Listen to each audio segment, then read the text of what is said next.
Welcome guys. आज हम इस वीडियो में पढ़ने वाले हैं शॉर्ट नोट्स। किसके बारे में वो पढ़ेंगे? हम इकोनॉमी के बारे में। ठीक है, इकोनॉमिक में एक चैप्टर है बेरोजगारी। ठीक है, तो उससे हम शुरुआत करेंगे। ये शॉर्ट नोट्स हैं, तो अगर आपने पहले से पढ़ रखे हैं, ठीक है, और रिवीजन करना है जल्दी से, तो आप इनको टेलीग्राम चैनल से डाउनलोड कर सकते हैं पीडीएफ के फॉर्म में। लिंक आपको डिस्क्रिप्शन में मिल जाएगा। और अगर आप चैनल पर नए हैं तो बेस्ट प्लस को सब्सक्राइब कर लें ताकि आपको वीडियो का नोटिफिकेशन मिल जाए। हम इस तरह से पढ़ेंगे इसमें कि जो वन डे एग्जाम होते हैं ना, उनके लिए ये बेस्ट वीडियो होगा।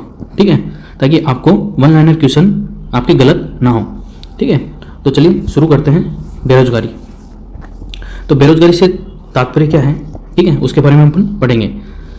सबसे पहले कार्यकारी जनसंख्या कौन सी होती है? तो कार्यकारी जनसंख्या यानी कि वर्किंग पॉपुलेशन कौन सी होती है? 15 से 64 वर्ष की आयु वर्ग के जितने भी लोग इसके अंदर शामिल होंगे, चाहे वो मेल हो चाहे फीमेल हो, ठीक है, वो वर्किंग पॉपुलेशन यानी कि कार्यकारी जनसंख्या के अंदर शामिल होंगे। ये इसका पहला फैक्टर है। ठीक है, दूसरी पात्रता क्या होनी चाहिए कार्यकारी जनसंख्या के लिए? कि जो भी कार्य करने वाला इंसान है वो स्वस्थ होना चाहिए, उस कार्य के योग्य होना चाहिए, और उस कार्य के करने के लिए उसके अंदर क्षमता भी होनी चाहिए। ये होती है कार्यकारी जनसंख्या की डेफिनेशन। फिर होता है श्रम बल यानी कि लेबर फोर्स। श्रम बल क्या होता है?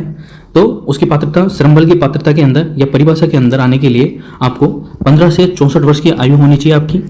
फिर आप स्वस्थ हो, योग्यता हो आप में, और उस कार्य को करने की क्षमता भी होनी चाहिए। ठीक है, और तीसरा सबसे इंपॉर्टेंट है कि कार्य करने की इच्छा भी होनी चाहिए। ठीक है, मतलब श्रम बल के अंदर कौन शामिल होंगे? पहले दो फैक्टर तो जो कार्यकारी जनसंख्या अंदर थे वो के वही होंगे, लेकिन कार्यकारी जनसंख्या से अलग क्या करता है इसको, श्रम बल को? तो श्रम बल को कार्यकारी जनसंख्या से अलग क्या करता है? वो करता है कार्य करने की इच्छा। अगर आप 15 से 64 वर्ष की आयु में हैं, स्वस्थ हैं, उस कार्य के योग्य हैं और कार्य करने की आपकी क्षमता भी है, और अगर आपकी इच्छा नहीं है कार्य करने की, तो आप कार्यकारी जनसंख्या के अंदर आओगे, ना कि श्रम बल के अंदर। ठीक है, और अगर आपकी कार्य करने की इच्छा है तो आप श्रम बल के अंदर आओगे। ठीक है, तो यह ध्यान रखेंगे। फिर है, जैसे मान लो कि ये डायग्राम है, ठीक है, ये हो गया बीच वाला श्रम बल, और जो भारी जो सर्किल है वो है कार्यकारी जनसंख्या। अगर आपकी इच्छा है कार्य करने की तब तो आप श्रम बल के अंदर आओगे, और इच्छा नहीं है तो कार्यकारी जनसंख्या के अंदर शामिल होंगे। अब देखते हैं स्वैच्छिक बेरोजगारी क्या होती है। तो स्वैच्छिक बेरोजगारी कार्यकारी जनसंख्या के अंदर से जब श्रम बल को माइनस कर देंगे तब स्वैच्छिक बेरोजगार आ जाएगा। ठीक है, स्वैच्छिक बेरोजगार क्या होगा? कार्यकारी जनसंख्या में से श्रम बल को माइनस कर देंगे तब स्वैच्छिक बेरोजगार आ जाएगा। ठीक है, अब देखते हैं कार्यबल। ठीक है, अपने क्या देख लिया? वर्किंग पॉपुलेशन देख लिए, क्या देख लिया? श्रम बल देख लिया यानी कि लेबर फोर्स देख लिया। अब देखेंगे वर्क फोर्स यानी कि कार्यबल।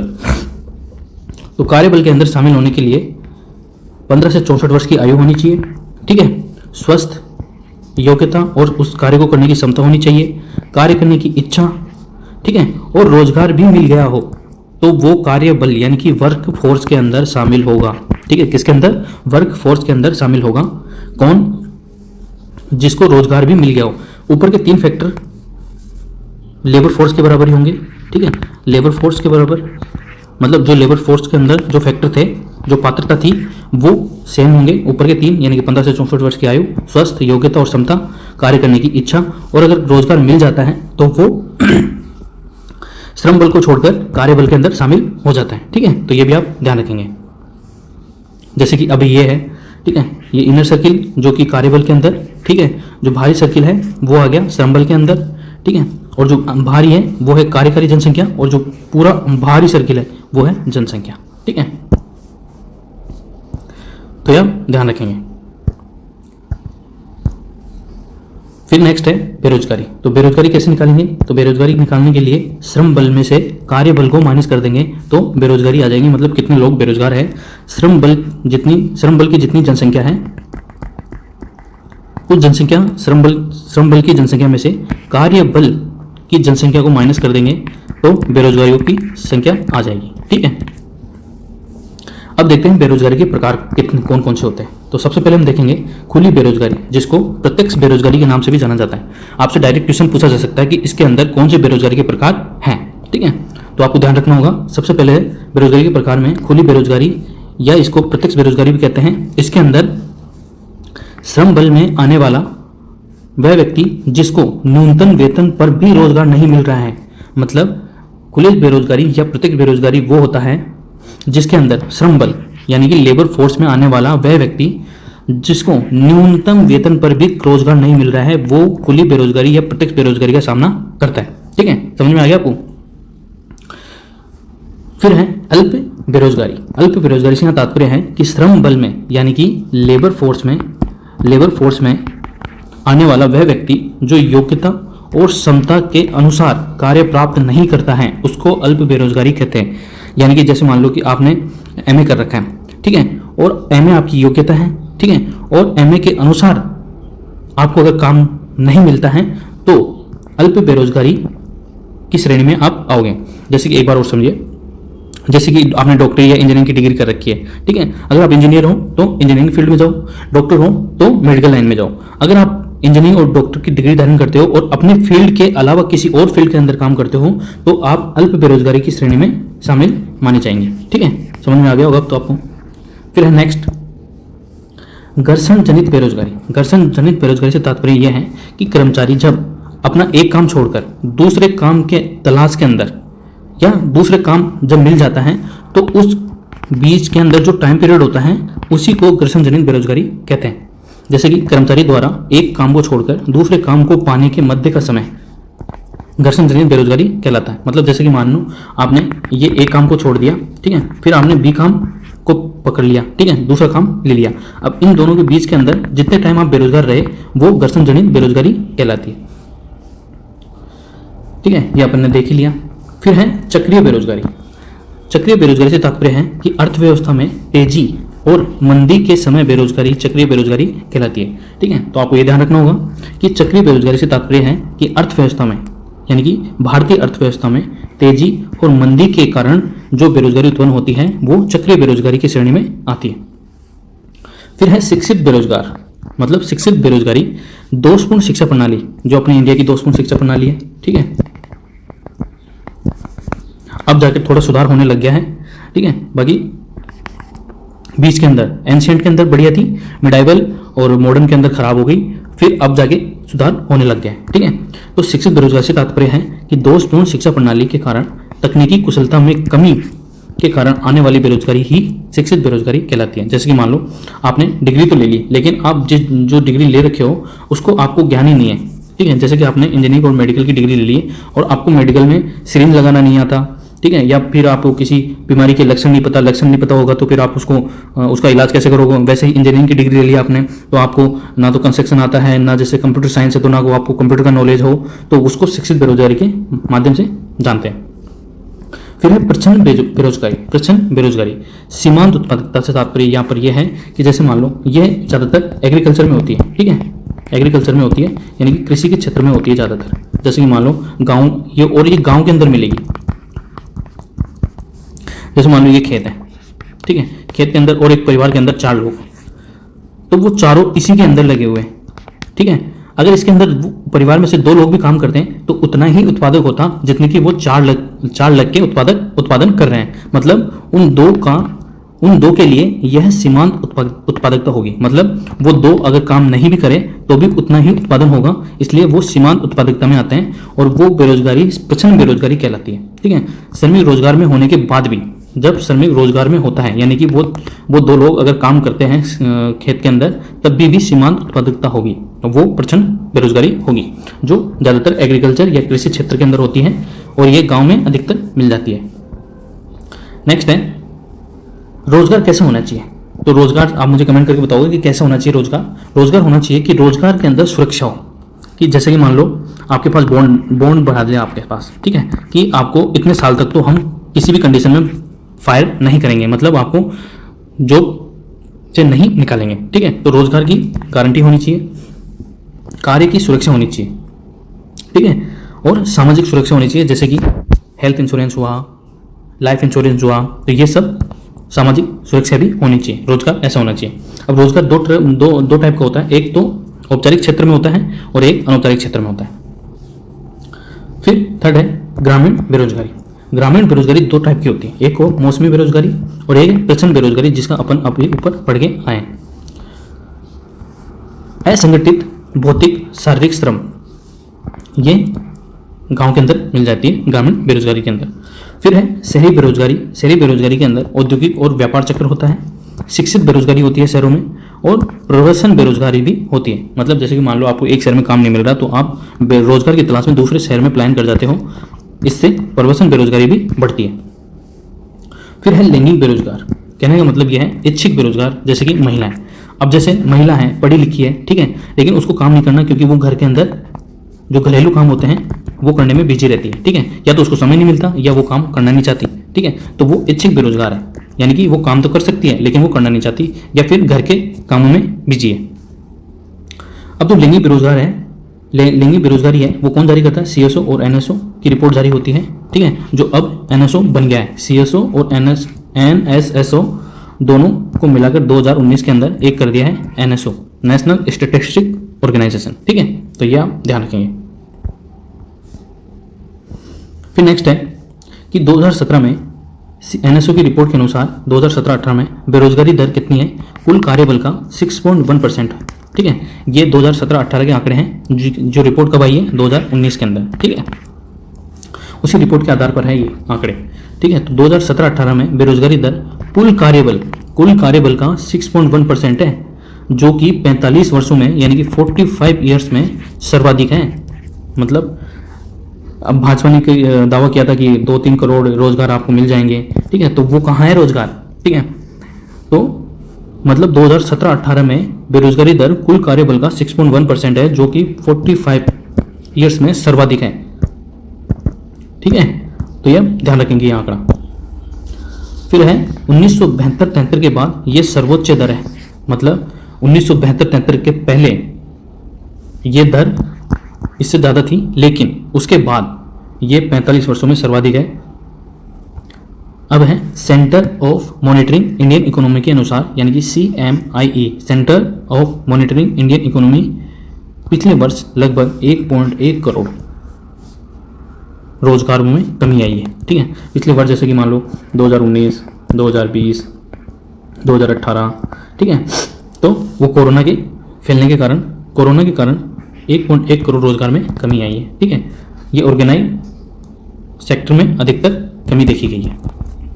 फिर नेक्स्ट है कि जुलाई 2017 से जून 2018 के मध्य की आवधिक श्रम बल सर्वेक्षण रिपोर्ट में बेरोजगारी से जुड़े वर्तमान आंकड़ों की तुलना पूर्व आंकड़ों से की गई है, ठीक है, मतलब ये जुलाई 2017 से जून 2018 के मध्य जो टाइम पीरियड था उसके अंदर श्रम बल सर्वेक्षण रिपोर्ट में बेरोजगारी से जुड़े वर्तमान आंकड़ों की तुलना पूर्व आंकड़ों से की गई है।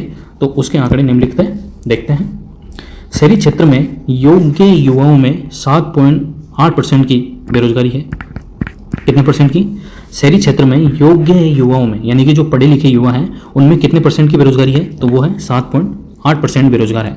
ग्रामीण क्षेत्र में ये कम है, कितनी है? 5.3%, ठीक है। ग्रामीण क्षेत्र में कृषि क्षेत्र में लग जाते हैं तो इसलिए वो कम आती है, ठीक है, तो यह ध्यान रखेंगे। ये आंकड़े आपको याद रखने हैं कि कई बार डायरेक्ट वन लाइनर क्वेश्चन में पूछ लेते हैं। फिर नेक्स्ट है अखिल भारतीय स्तर पर पुरुषों में बेरोजगारी कितनी है? तो वो है 6.2%।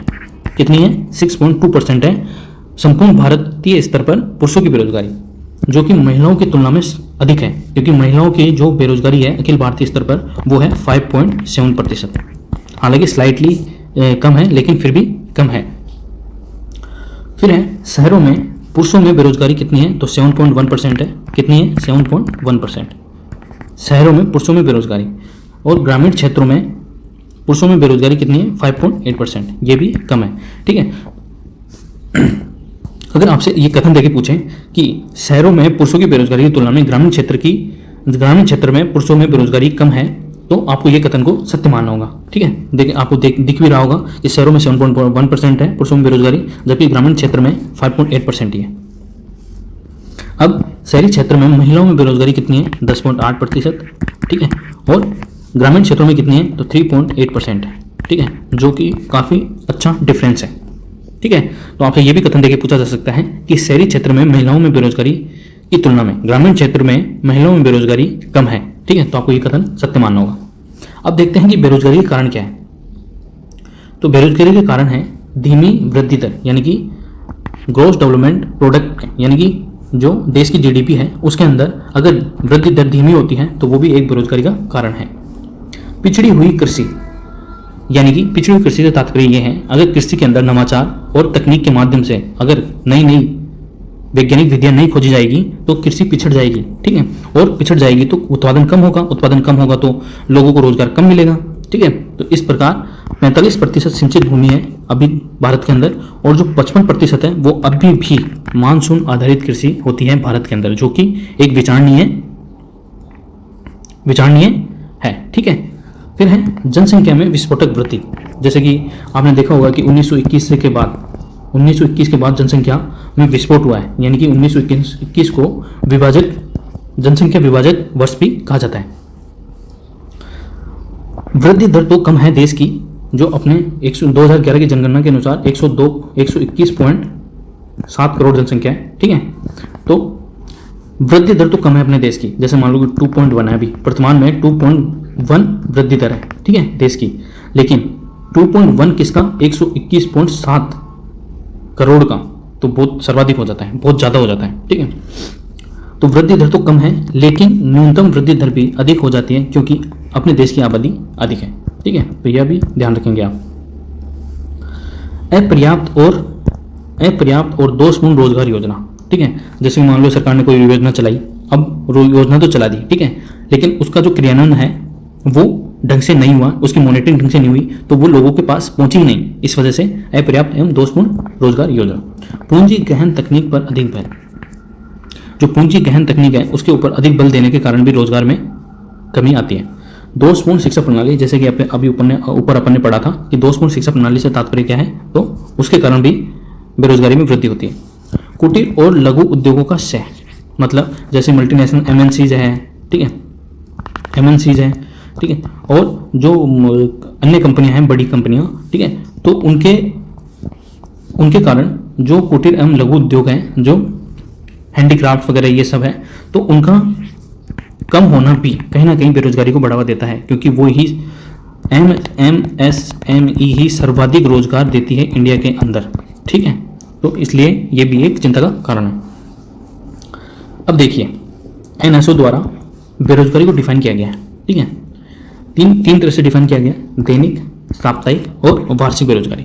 दैनिक बेरोजगारी से तात्पर्य है कि एनएसओ के अनुसार अगर आपको 1 घंटे का भी कार्य नहीं मिलता है, एक दिन के अंदर आपको 1 घंटे का भी कार्य नहीं मिलता है, तो आप दैनिक बेरोजगार की श्रेणी में आओगे, ठीक है। किसकी श्रेणी में, दैनिक बेरोजगार की श्रेणी में, अगर आपको एक दिन के अंदर 1 घंटे का कार्य भी नहीं मिलता है।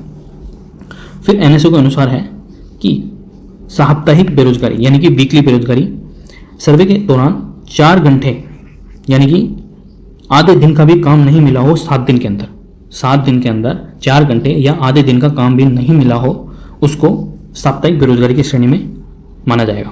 फिर है वार्षिक बेरोजगारी, ये आपको याद रखना होगा, 1 घंटा 4 घंटा, ठीक है, यह याद रखना होगा। फिर है वार्षिक बेरोजगारी, वर्ष में 183 यानी कि 183, वर्ष में 183 दिनों से अधिक का काम नहीं मिला हो, उसको वार्षिक बेरोजगारी की श्रेणी में रखा जाएगा, ठीक है। तो अपन ने 3 देखा, कौन कौन से, दैनिक, साप्ताहिक और वार्षिक। दैनिक के अंदर आपको अगर 1 घंटे का भी काम नहीं मिलता है तो आप दैनिक बेरोजगारी की श्रेणी में आओगे। साप्ताहिक में अगर आपको 7 दिन में आधे दिन का भी काम ना मिला हो तो आप साप्ताहिक बेरोजगारी के अंदर आओगे। और वार्षिक बेरोजगारी, अगर आपको 183 दिनों से अधिक काम नहीं मिला हो तो आप वार्षिक बेरोजगारी की श्रेणी के अंदर शामिल किए जाएंगे। फिर है बेरोजगारी के उपाय, बेरोजगारी को कैसे दूर किया जा सकता है। कृषि का पुनर्निर्माण, आपसे डायरेक्ट ये पूछा जा सकता है वन लाइनर के अंदर कि बेरोजगारी के उपाय में कौन कौन सी उपाय शामिल हैं, ठीक है। तो सबसे पहले है कृषि का पुनर्निर्माण, तीव्र औद्योगिकीकरण, ठीक है, तीव्र औद्योगिकीकरण, जनसंख्या नियंत्रण, शिक्षा प्रणाली में सुधार, जैसे कि हाल ही में शिक्षा जो अधिनियम आया 2020 उसके आधार पर इसको सुधार की एक प्रणाली भी शामिल की गई है। सामाजिक सेवाओं का विस्तार, ठीक है। डाउन अप अप्रोच, निचले स्तर से कार्य, ठीक है, मतलब स्थानीय स्तर से कार्य, ना कि ऊपर से। ट्रिकल डाउन थ्योरी काम नहीं करती है अपने इंडिया के अंदर, इसलिए आपको डाउन अप अप्रोच भी शामिल करना होगा, क्योंकि निचले स्तर से ही पता चलता है कि कहाँ पर विकास हो रहा है और कहाँ पर विकास नहीं हो रहा है। MSME उद्योगों का विकास या उनको उद्योगों के विकास हेतु फाइनेंस, वित्त की व्यवस्था करना, ठीक है। स्वरोजगार को बढ़ावा देना, मतलब स्वरोजगार को बढ़ावा देने के लिए विभिन्न स्कीम लागू की गई है, जैसे स्टार्टअप योजना, ठीक है, make in India, made in India, ये सब बेरोजगारी के उपाय हैं। फिर नेक्स्ट है कि सरकारी उपाय कौन कौन से हैं। मेक इन इंडिया, जो कि 25 सितंबर 2014 को लागू की गई थी। आपको ये डेट याद रखनी है कि मेक इन इंडिया स्कीम कब लागू की गई थी, तो 25 सितंबर 2014 से लागू की गई थी, जब मोदी सरकार सत्ता में आई थी। प्रधानमंत्री मुद्रा योजना, ठीक है, इसके अंदर 3 प्रकार के ऋण प्रोवाइड किए जाते हैं, शिशु, किशोर और तरुण। शिशु के अंदर 50,000 तक का ऋण दिया जाता है, किशोर के अंदर 50,000 से 5 लाख तक का, और तरुण के अंदर 5 लाख से 10 लाख तक का ऋण प्रोवाइड किया जाता है। किसको? MSMEs को। फिर है अटल जल योजना। अटल जल योजना 25 दिसंबर 2019 को लागू की गई थी, जो पीने का पानी और सिंचाई से संबंधित है, और यह वर्ल्ड बैंक के साथ मिलकर चलाई जा रही है। किसके साथ मिलकर? वर्ल्ड बैंक के साथ मिलकर चलाई जा रही है। आप मुझे बताओगे कि वर्ल्ड बैंक का मुख्यालय कहाँ पर है? कमेंट करके आप मुझे बता सकते हैं। फिर है प्रधानमंत्री कृषि सिंचाई योजना, जो 1 जुलाई 2015 को लागू की गई। 1 जुलाई 2015 को लागू की गई, जो केंद्र और राज्यों के बीच 75 और 25 रेशो पर अनुदानित है, ठीक है। आपको ये डेट याद रखनी पड़ेगी, क्योंकि आपसे पूछ लिया जाता है, ठीक है, कि प्रधानमंत्री की सिंचाई योजना कब लागू की गई थी, मेक इन इंडिया कब लागू की गई थी, प्रधानमंत्री मुद्रा योजना कब लागू की गई थी, तो ये सब आपको याद रखनी होगी। फिर है सोलर चरखा योजना, ये 5 फरवरी 2018 से लागू की गई थी। महिलाओं में स्वरोजगार हेतु ये लागू की गई थी। कौन सी? सोलर चरखा योजना। आप इसको सोलर एनर्जी से रिलेट मत करना, क्योंकि ये अलग है। सोलर चरखा योजना है, ठीक है, सोलर मिशन अलग है, सोलर चरखा योजना अलग है, जो 5 फरवरी 2018 को महिलाओं के स्वरोजगार हेतु, ठीक है, लागू की गई थी। फिर है प्रधानमंत्री कौशल विकास योजना, 15 जुलाई 2015 को लागू की गई थी। कब? 15 जुलाई 2015 को। कौशल में वृद्धि करके रोजगार उपलब्ध कराना। फिर है स्टैंड अप स्कीम।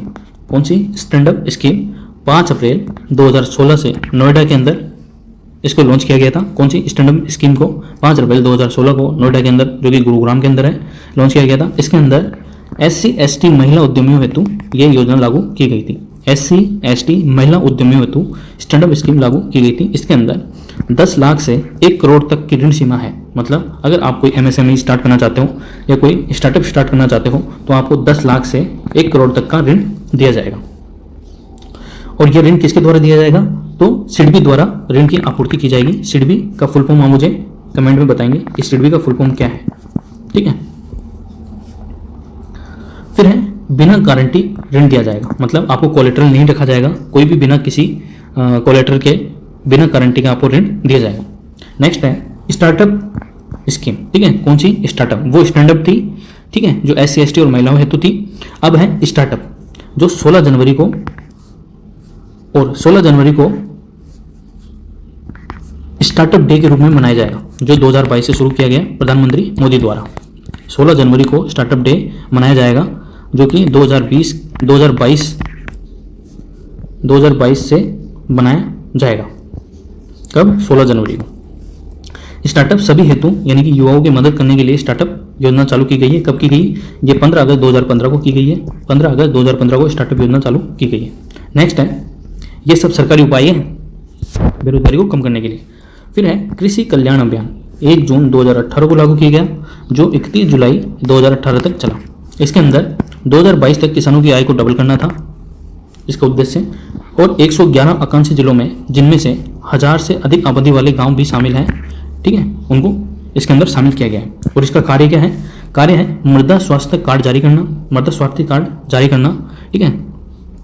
सभी किसानों को दालों और तिलहन किट का वितरण करना, ठीक है। इसके अंदर कृषि कल्याण अभियान के अंदर कार्य क्या क्या है? एक तो मृदा स्वास्थ्य कार्ड जारी करना। आप जानते होंगे मृदा स्वास्थ्य कार्ड क्या है, कि आप अगर किसी खेत की मृदा को टेस्ट कराएंगे, ठीक है, तो उस टेस्ट के अंदर जितने भी मिनरल्स और कमी है या ज़्यादा है, या उस मिनरल्स के अकॉर्डिंग आप अपनी फसल बो सकते हैं। दूसरा है सभी किसानों को दालों और तिलहन का किट वितरण करना। कृत्रिम गर्भाधान के बारे में जानकारी देना, ठीक है, इस योजना के तहत कृत्रिम गर्भाधान के बारे में जानकारी देना।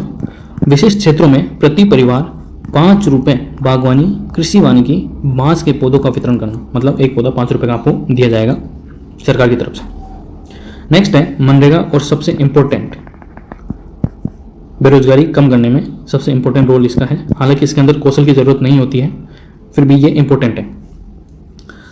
घर का एक कोई भी वयस्क सदस्य इसके अंदर ग्रामीण क्षेत्र के अंदर, ग्रामीण क्षेत्र में घर का एक वयस्क सदस्य इसके अंदर काम कर सकता है। कब लागू होती है ये 2 फरवरी 2006 से लागू होती है। इसके अंदर 100 दिन के रोजगार की गारंटी दी जाती है, ठीक है। मनरेगा का आप मुझे फुल फॉर्म बताओगे। और ये कौन से एक्ट के तहत लागू होती है, तो ये 2005 के एक्ट के अंदर या एक्ट आता है, 2006 से ये अस्तित्व में आती है। 100 दिन की रोजगार की इसमें गारंटी होती है। 50% श्रमिक महिलाएं होंगी इसके अंदर। ये प्रावधान है कि 50% जो श्रमिक होंगे वो महिलाएं होंगी।